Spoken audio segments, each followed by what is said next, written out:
Welcome to our Q4 presentation. My name is Guðmundur Gíslason, and I'm the CEO of the company. And with me today is Róbert Róbertsson, our CFO, and we're going to present the Q4 results of 23. We are presenting from Arion Banki headquarters in Reykjavík, and we want to thank the bank for allowing us to be here today.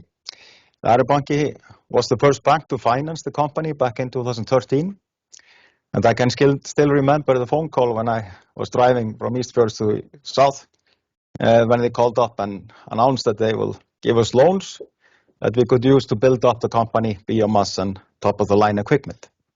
Arion Banki has been a good partner through the years and has a big role building up the industry in Iceland.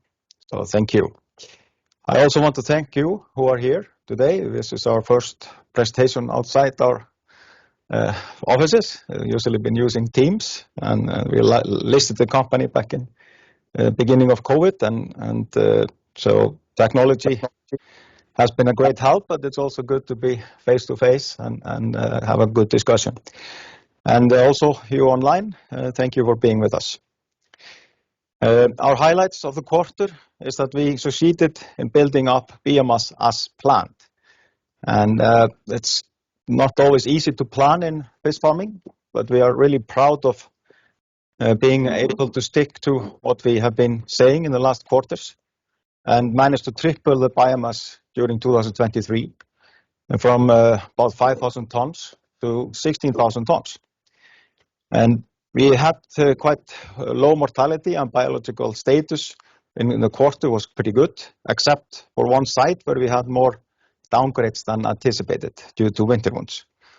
The site will finish harvesting in Q1 this year, and we harvested in the quarter around 4,200 tons, and we are really proud of that. It took a lot of efforts to start up again after several quarters of low harvest, but we managed to get this volume.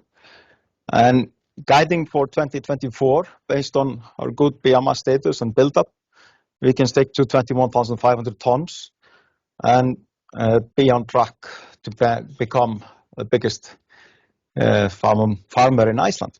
And we are really motivated to do that. And operating EBIT amounted to about 52 million NOK in the quarter.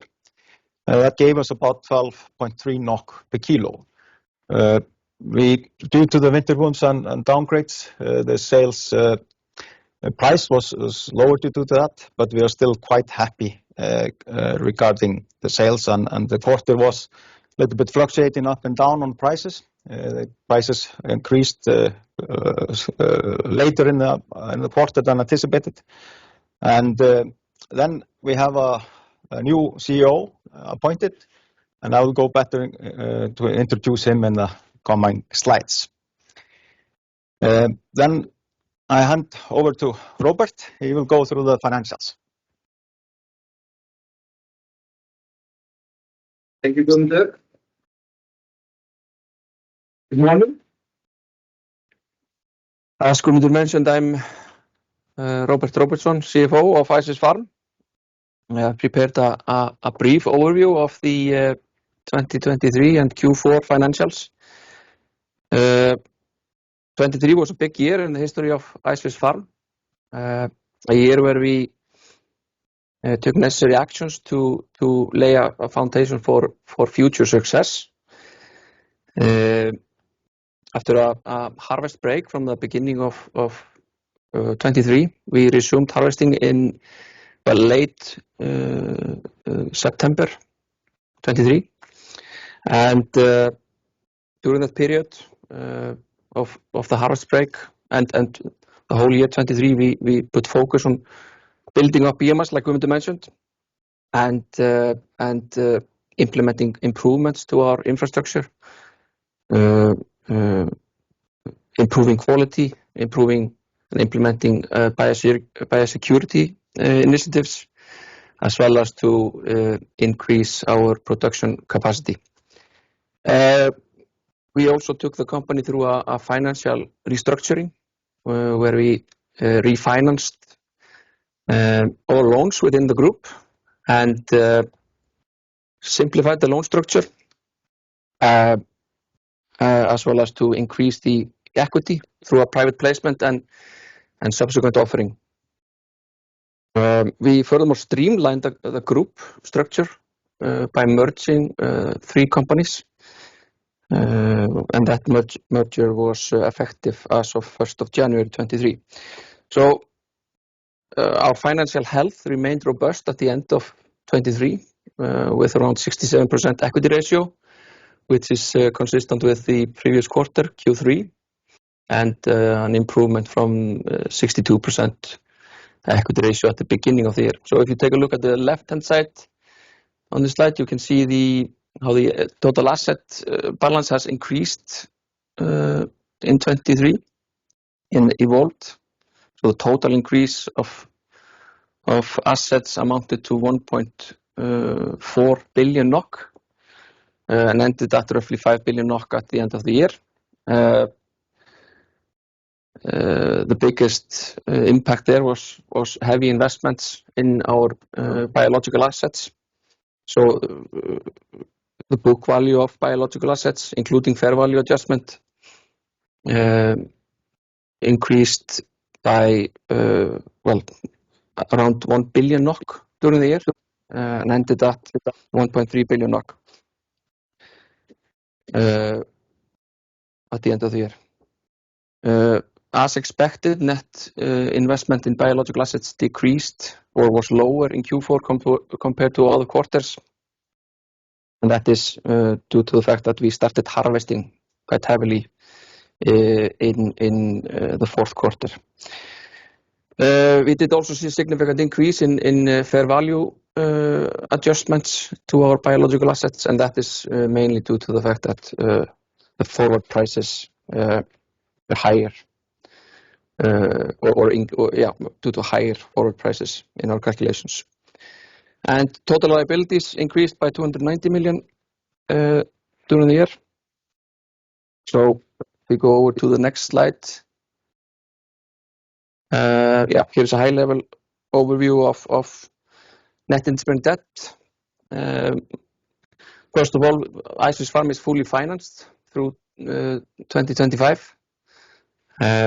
We have a bank facility of roughly 156 million euros, and the net loan facility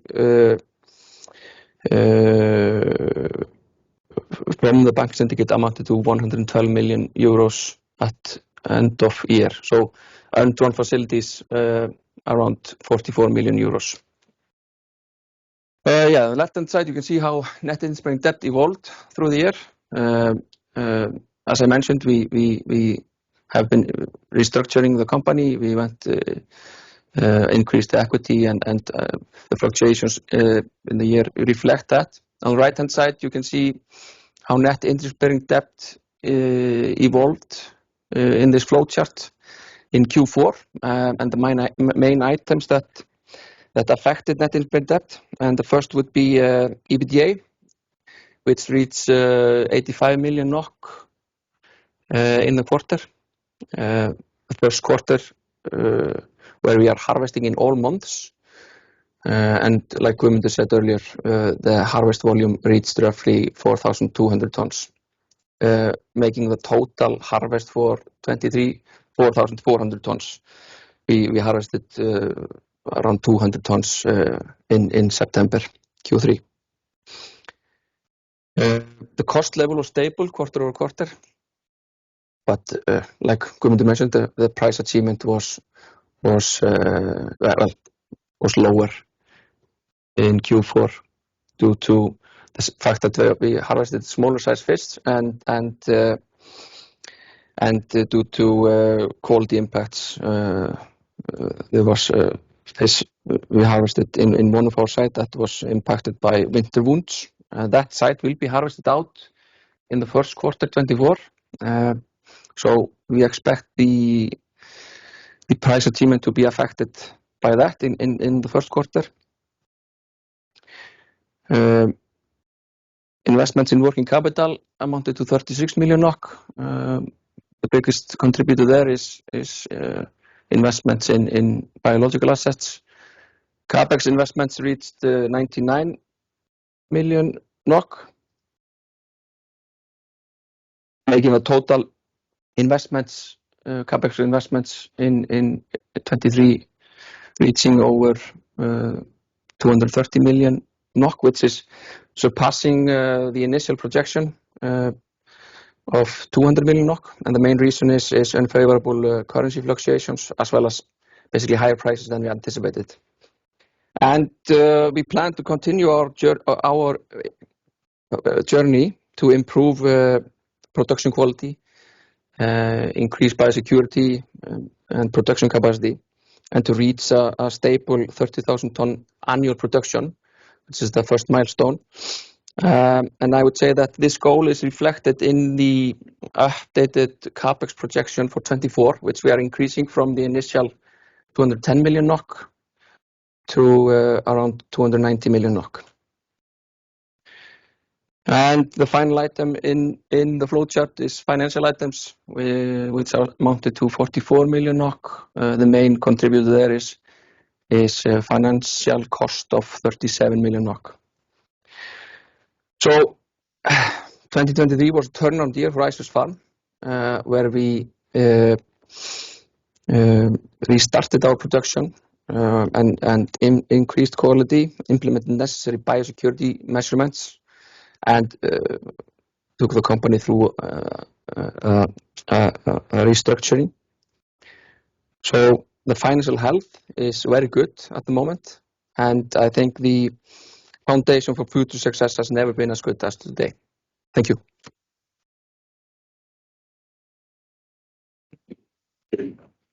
Thank you, Robert. It's transitioning more biomass, and we also in transition on the leadership in the company.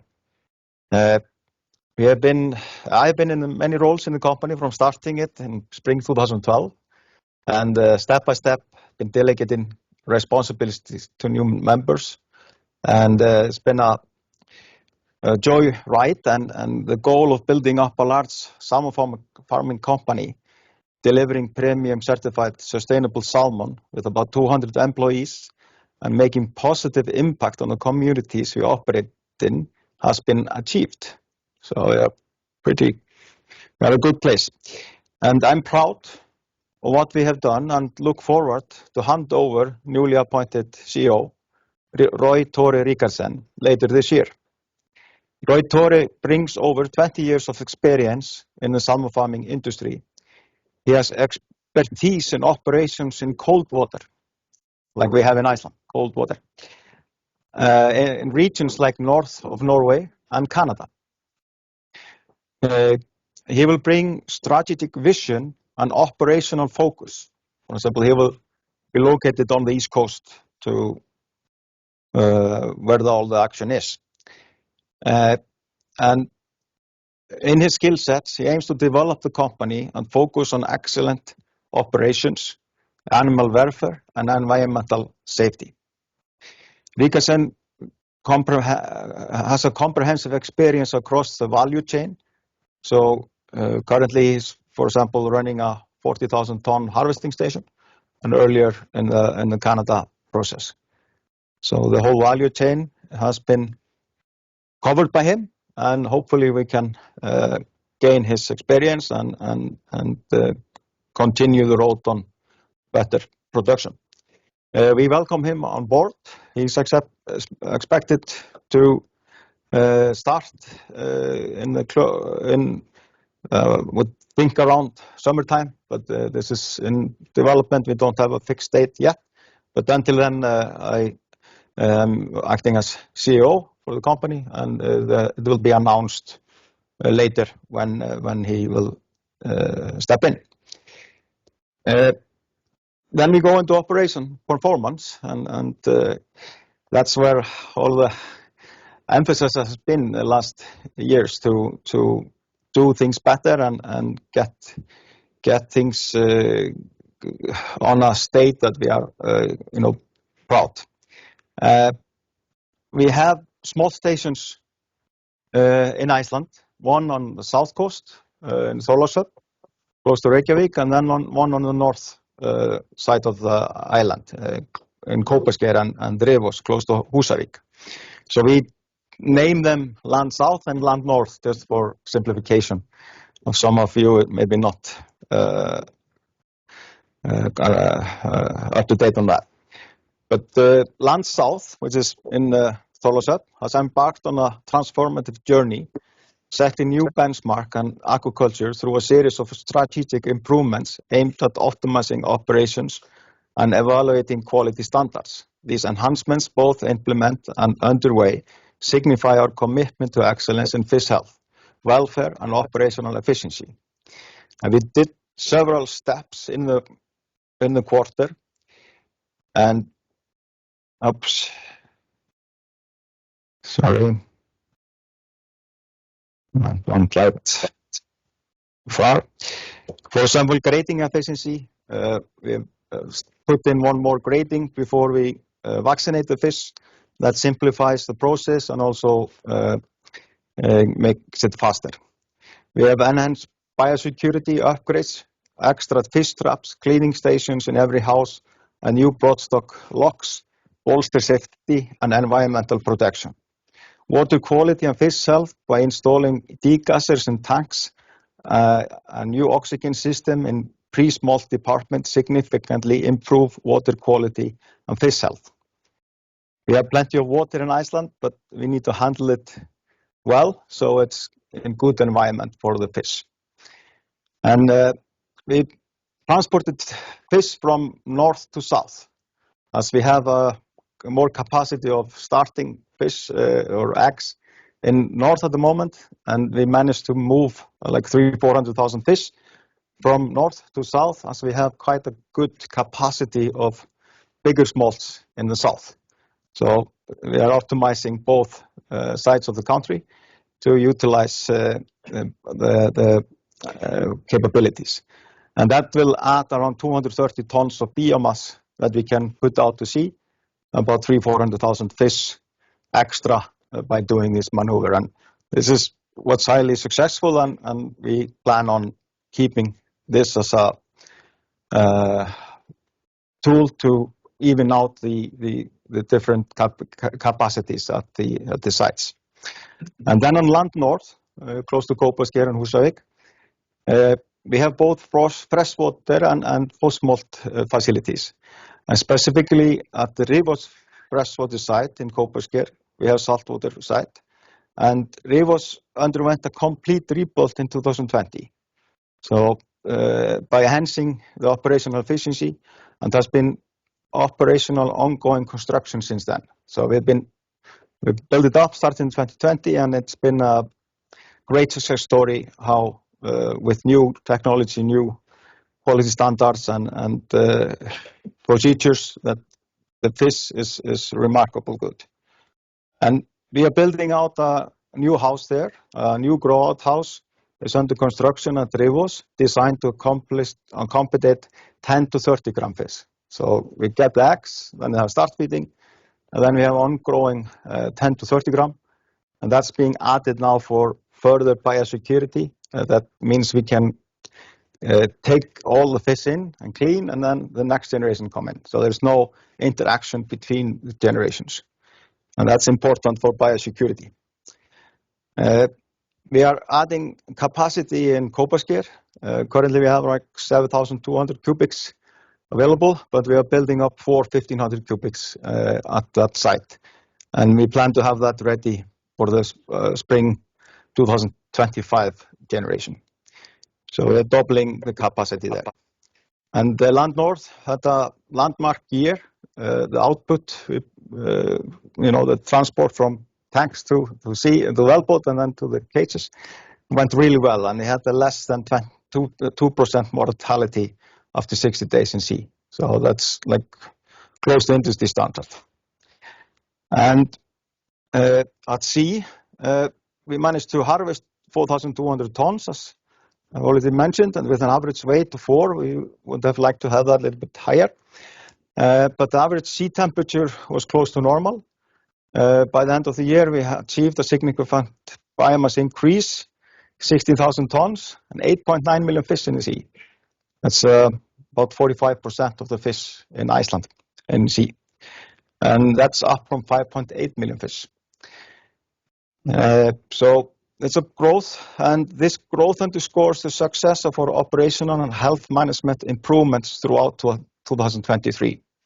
However, we encountered challenges at one site due to winter wounds, leading to harvesting the fish with smaller sizes in the quarter. This will be harvested empty in Q1 2024. At all other sites in production, we have not experienced any winter wound problems. So the other generations that are coming are showing great results after our enhancements of biosecurity and quality control. We're really pleased to see the development in sea. But